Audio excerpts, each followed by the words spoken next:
नदी फुलवा लोड़े भरे अंगनवा के बटोरी है ना नदी फुलवा लोड़े भरे अंगनवा के बटोरी है ना नदी के बटोरी है ना नदी हो के बटोरी है ना नदी फुलवा लोड़े भरे अंगनवा के बटोरी ना नदी फुलवा लोड़े भरे अंगनवा के बटोरी है ना नदी फुलवा लोड़े भरे अंगनवा के बटोरी है ना नदी 4 महीना ननद गरमी के दिनवा ननद गरमी के दिनवा 4 महीना ननदी गरमी के दिनवा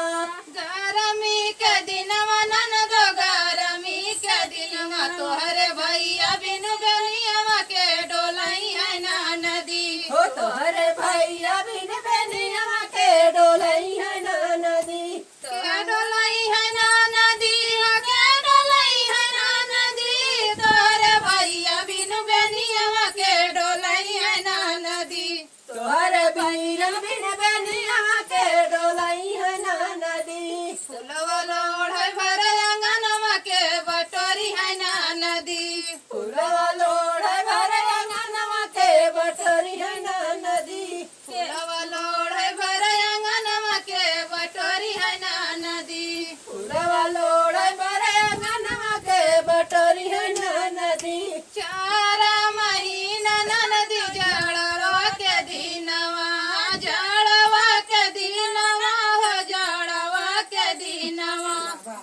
4 महीना ननदी जड़वा के दिनवा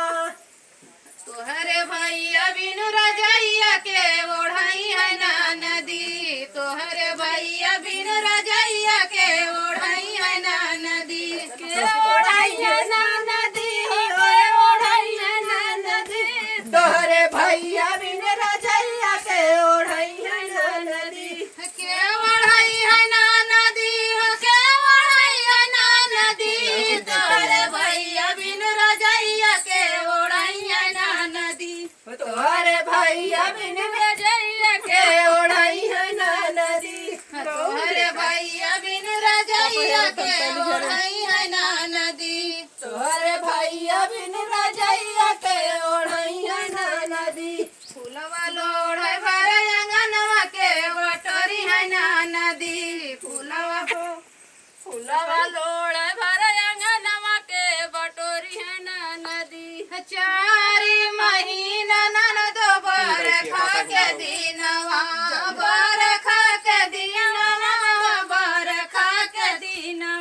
तोहरे भैया बिनु छतरिया के ओढ़ाई है ना नदी तोहरे भैया बिनु छतरिया के ओढ़ाई है ना नदी तोहरे भैया बिनु छतरिया के ओढ़ाई है ना नदी